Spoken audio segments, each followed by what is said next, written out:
অন্নপূর্ণা ভান্ডারের টাকা যারা পাননি তাদের জন্য এবার নতুন ফর্ম দিচ্ছে পুরসভা। তো এই ফর্মে কি কি লিখবেন এবং কিভাবে জমা দেবেন, তো সেই সব বিষয় নিয়ে এই ভিডিওতে আলোচনা করব।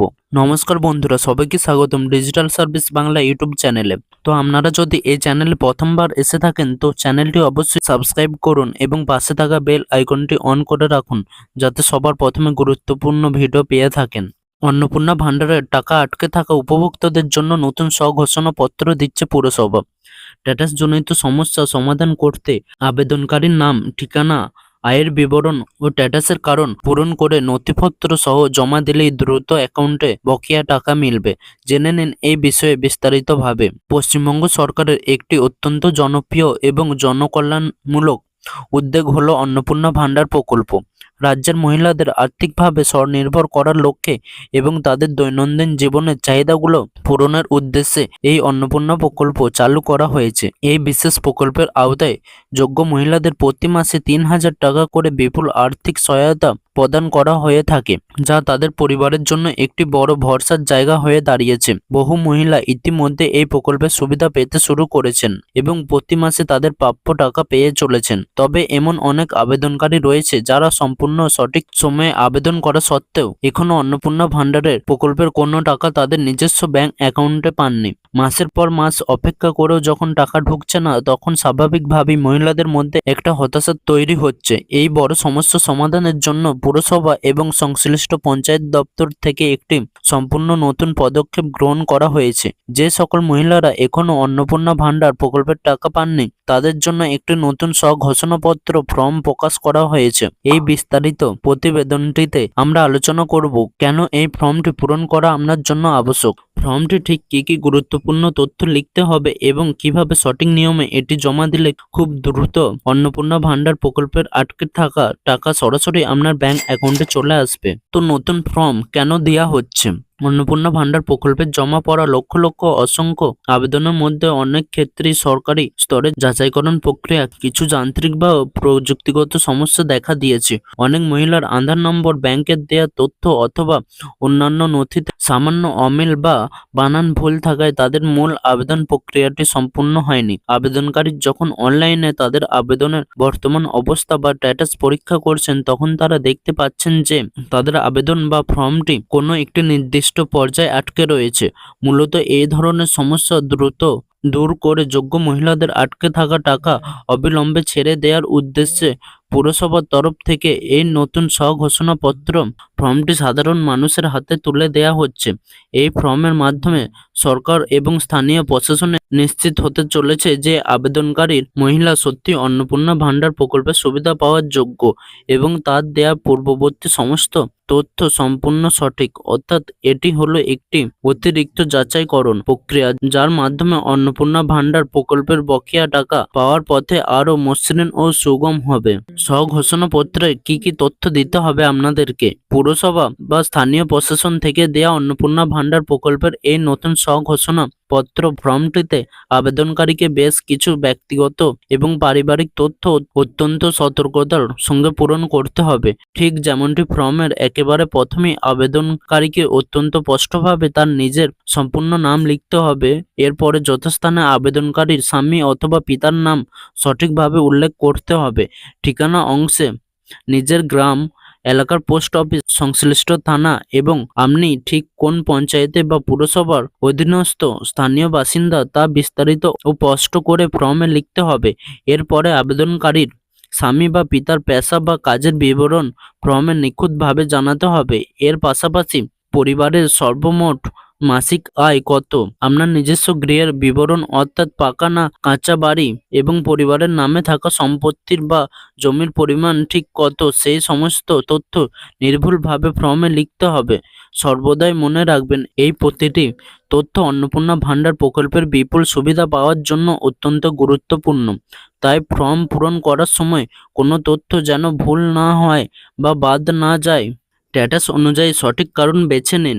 এই বিষয়ে স্বঘোষণাপত্রের ফর্মের অন্যতম গুরুত্বপূর্ণ একটি অংশ হলো আপনার আবেদনের বর্তমান অবস্থা বা স্ট্যাটাস অনুযায়ী ফর্ম থেকে সঠিক কারণটি নির্বাচন করা। ফর্মে স্পষ্টভাবে ঘোষণা করে লেখা হয়েছে যে আবেদনকারীর অর্থাৎ আপনি অন্নপূর্ণা ভাণ্ডারের টাকা পাওয়ার যোগ্য, কিন্তু আপনার স্ট্যাটাস নির্দিষ্ট কিছু যান্ত্রিক কারণে আটকে রয়েছে।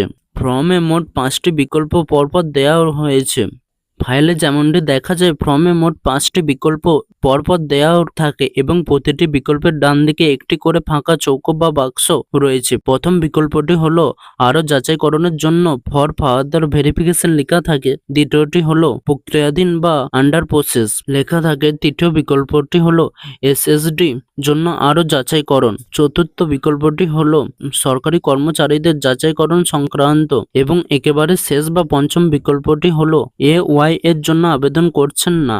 আপনি অনলাইনে পোর্টালে গিয়ে নিজের অন্নপূর্ণা ভাণ্ডার স্ট্যাটাস পরীক্ষা করে ঠিক যে ইংরাজি লেখাটি দেখতে পাচ্ছেন ফর্ম পূরণ করার সময় ঠিক সেই নির্দিষ্ট বিকল্পের পাশের ফাঁকা বাক্সে আপনি খুব সাবধানে ঠিক চিহ্ন দিতে হবে। ফর্ম পূরণ করার সঠিক নিয়ম কি? অন্নপূর্ণা ভাণ্ডার প্রকল্পের টাকা পাওয়ার এই নতুন ফর্মটি পূরণ করার সময় কোনো রকম কাটাকুটি বা ঘষামাজা বা ওভাররাইটিং করা থেকে সম্পূর্ণরূপে বিরত থাকতে হবে। ফর্মের একেবারে নিচের অংশে আবেদনকারী সমস্ত অত্যন্ত জরুরি তথ্য পরিষ্কারভাবে লেখার জায়গা দেওয়া রয়েছে। সেখানে আবেদনকারীকে নিজের বিনীত স্বাক্ষর করতে হবে, ঠিক যেমনটি ব্যাংকের খাতায় করা যায়। স্বাক্ষরের ঠিক নিচেই যে তারিখে আপনি ফর্মটি পূরণ করে জমা দিচ্ছেন সেই বর্তমান নির্দিষ্ট তারিখে লিখতে হবে। এরপরে আবেদনকারীর সব সময়ের জন্য চালু মোবাইল নম্বর বা ফোন নম্বর দিতে হবে, যাতে প্রয়োজনে সরকারি আধিকারিকরা সরাসরি যোগাযোগ করতে পারেন। সবশেষে আপনার নিজের ভোটার কার্ডের নম্বর বা আইডি এবং অতি অবশ্যই আধার কার্ডের নম্বর একেবারে নিখুঁতভাবে ফর্মের নির্দিষ্ট স্থানে সুন্দর হাতের লেখায় বসাতে হবে। কোনো পরিচয়পত্র বা নম্বর লেখার সময় একদম তাড়াহুড়ো করবেন না, কারণ একটি মাত্র সংখ্যার ভুল হলেও আপনার অন্নপূর্ণা ভাণ্ডার প্রকল্পের টাকা না আসার পুনরায় দীর্ঘদিনের জন্য আটকে যেতে পারে। তো আপনাদেরকে ফর্মের সাথে কি কি নথি যুক্ত করতে হবে?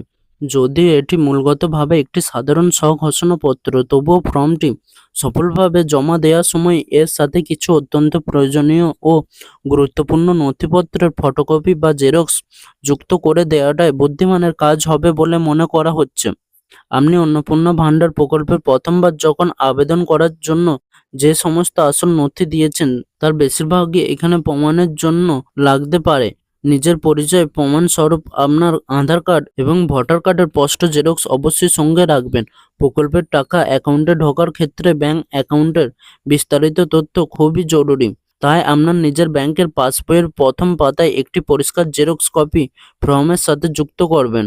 এর পাশাপাশি আপনার আবেদনের স্থিতি বা স্ট্যাটাস যে অনলাইনে আটকে রয়েছে তার একটি পরিষ্কার অনলাইনে প্রিন্ট আউট বা স্ক্রিনশট যদি সম্ভব হয়, তবে ফর্মের ঠিক পেছনে, যা সরকারি আধিকারিকদের যাচাইকরণের কাজে আরও অনেক বেশি সহজ ও দ্রুত করে তুলবে। কোথায় এবং কিভাবে ফর্ম জমা দেবেন আপনারা? এই নতুন এবং অত্যন্ত জরুরি স্বঘোষণাপত্র ফর্মটি সম্পূর্ণ সঠিকভাবে পূরণ করার পর এবং সমস্ত প্রয়োজনীয় নথিপত্র একসাথে একত্রিত করার পর এটি সঠিক সরকারি স্থানে জমা দেওয়াটা অত্যন্ত জরুরি। আপনি যদি শহরে বা পুরসভা এলাকার বাসিন্দা হন, তবে ফর্মটি আপনার নিজের ওয়ার্ডে বা সংশ্লিষ্ট পুরসভার নির্দিষ্ট দপ্তরে গিয়ে সরাসরি আধিকারিকদের হাতে জমা দিতে পারেন।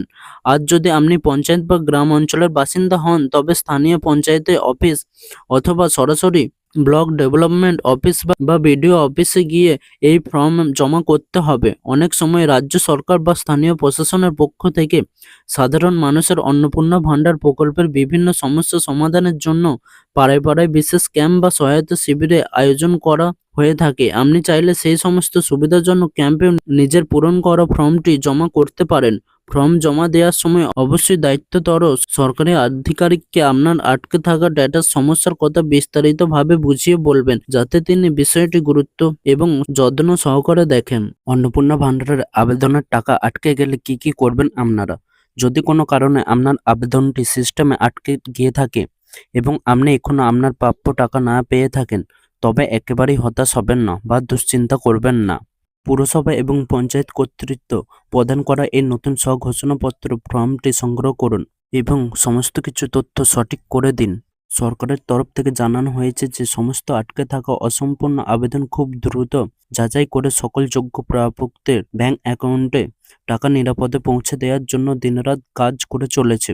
তাই আর বিন্দু মাত্র দেরি না করে আজই অনলাইনে আপনার স্ট্যাটাস চেক করুন এবং প্রয়োজন মনে হলে এই ফর্মটি সংগ্রহ করে পূরণ করে জমা দেন। তো বন্ধুরা, আজকের ভিডিওটি যদি আপনাদের ভালো লেগে থাকে এবং এই ভিডিওটি দেখে যদি আপনার কোনো উপকার হয়ে থাকে তাহলে অবশ্যই এই ভিডিওটি লাইক এবং শেয়ার করবেন, কারণ আপনাদের একটি লাইক এবং একটি শেয়ার আমাদেরকে ভিডিও বানাতে উৎসাহিত করে। আপনি যদি এখনো ডিজিটাল সার্ভিস বাংলা ইউটিউব চ্যানেলটি সাবস্ক্রাইব করে না থাকেন তাহলে অবশ্যই সাবস্ক্রাইব করে রাখুন, কারণ সরকারি প্রকল্প, চাকরির খবর এবং স্কলারশিপ সম্পর্কে নানান গুরুত্বপূর্ণ ভিডিও সবার প্রথমে পেয়ে থাকবেন।